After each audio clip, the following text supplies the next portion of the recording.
ভাইয়ের প্রশ্ন হলো যে আমি ডিউটি চলাকালীন সময় অনেক সময় দেখা গেল আমার পরনের কাপড় পাক না, তাহলে সেক্ষেত্রে আমার সালাতের কি হবে? প্রথম কথা হলো যে একজন মুমিন, একজন মুসলমানের কাপড় সব সময় পরনের কাপড় কি থাকবে? পাক থাকবে। আর সেটার পদ্ধতি কি? সেটার পদ্ধতি হলো পেশাবের পরে পানি ব্যবহার করতে হবে, টয়লেটের পরে পানি ইউজ করতে হবে ভালো করে, যাতে করে নাপাকি কাপড়ে বা শরীরে না লাগে, সেটা খেয়াল রাখতে হবে। যদি আপনি সবসময় এটা খেয়াল রাখেন তাহলে সেক্ষেত্রে আপনি সবসময় কী থাকবেন? পাক পবিত্র থাকবেন। আমাদের দেশে অনেক লোককে যদি আপনি নামাজের কথা বলেন তো বলে ভাই কাপড় ঠিক নেই। এটা একটা হাস্যকর কথাবার্তা। কেন কাপড় ঠিক নাই? আপনার কি ডায়রিয়া হয়েছে? কেন কাপড় ঠিক নেই? এটা তো কোনো যুক্তির কথা না যে আমার কাপড় ঠিক নেই। মুসলমানের কাপড় তো সবসময় কী থাকবে? ঠিক থাকবে। আপনি যখনই পেশাব করবেন, যখনই পায়খানা করবেন, তখনই সঙ্গে সঙ্গে আপনি কি করবেন? পানি ব্যবহার করবেন, তাহলে তো আপনার কাপড় ঠিক থাকে। অতএব কাপড় ঠিক রাখা তো খুব সহজ কাজ, ঠিক না? আমি ঠিক বিধায় আমাদেরকে এদিকটা খেয়াল রাখতে হবে যে আমার কাপড় সবসময় কী থাকতে হবে? ঠিক থাকতে হবে। এরপরেও যদি কখনো অসতর্কতাবশত আমার কাপড়ে পেশাব লেগে গেল বা নাপাকি লেগে গেল, তাহলে সেক্ষেত্রে সমাধান হলো যেই জায়গায় লেগে গেছে ওই জায়গাটুকু ধুয়ে ফেললেই চলবে। শুধু ওই জায়গাটুকু ধুয়ে ফেললেই কি চলবে? অনেকে মনে করেন যে কাপড়ের যেহেতু এক জায়গায় নাপাক লাগছে তাহলে কি করতে হবে? পুরা কাপড় ধুইতে হবে। ব্যাপারটা এরকম না। যেই জায়গায় নাপাক লাগছে শুধু ওই জায়গাটাকে ধরে আপনি কি করে ফেলেন? ধুয়ে ফেলেন। অনেকে মনে করে যত জায়গায় নাপাক লাগুক না কেন কাপড়ের যে কোনো এক কোণা ধুইলেই পাক হয়ে যাবে। এটাও সঠিক না। নাপাক লাগলো এক জায়গায়, আপনি ধুলেন আরেক জায়গা, এটা তো কোনো যুক্তির কথা না। কাটা গেছে এক জায়গায়, মলম দিচ্ছেন আরেক জায়গায়, হবে? অতএব আপনার খেয়াল রাখতে হবে যে কাপড়ে নাপাক লাগলে যেই জায়গায় নাপাক লাগছে সেই জায়গায় কি করতে হবে? ধরে ওই জায়গাটুকু ধুয়ে ফেলতে হবে, ধুয়ে আপনার চিবায় ফেলতে হবে, বাস, তাহলে পাক হয়ে যাবে।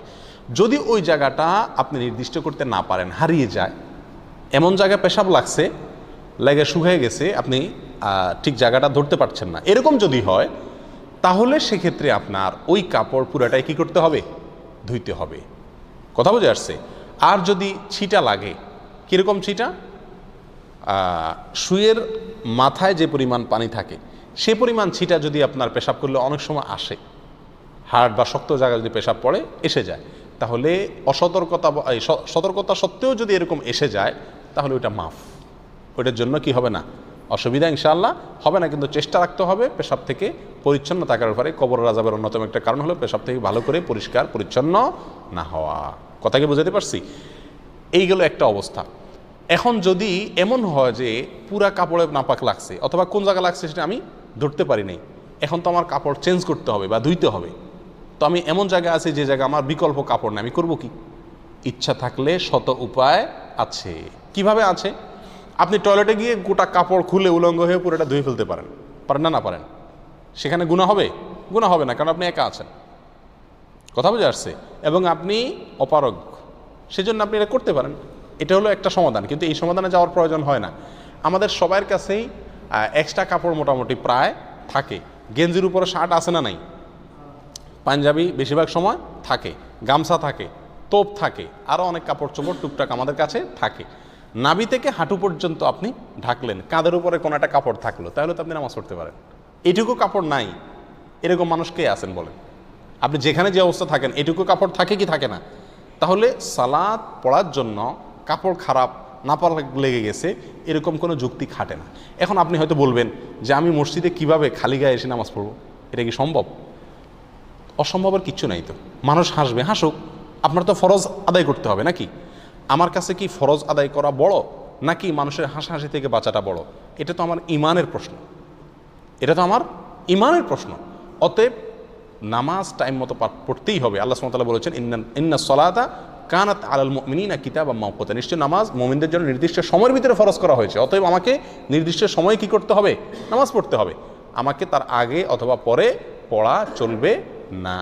বিধায় নাপাক লাগলেও আমাকে কি করতে হবে? নির্দিষ্ট সময়ের ভেতরেই নামাজ পড়তে হবে। যদি নাপাক লেগে যায় কাপড় ধুইতে হবে, কাপড় ধুয়ে সেটা আবার পরে পড়বেন।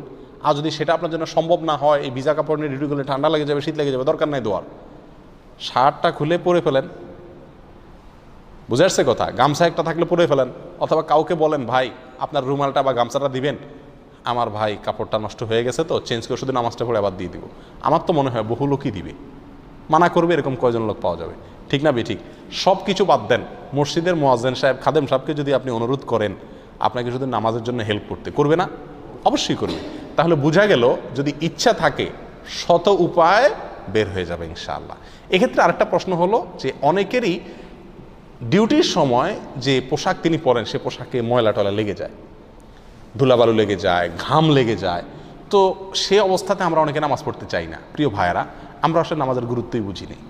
যদি নামাজের গুরুত্ব বুঝতাম তাহলে সেক্ষেত্রে সমুদ্রে ডুবে যাচ্ছি ওই সময়ও যদি নামাজের সময় যায় তখন ওই অবস্থায় আমি নামাজ পড়তাম।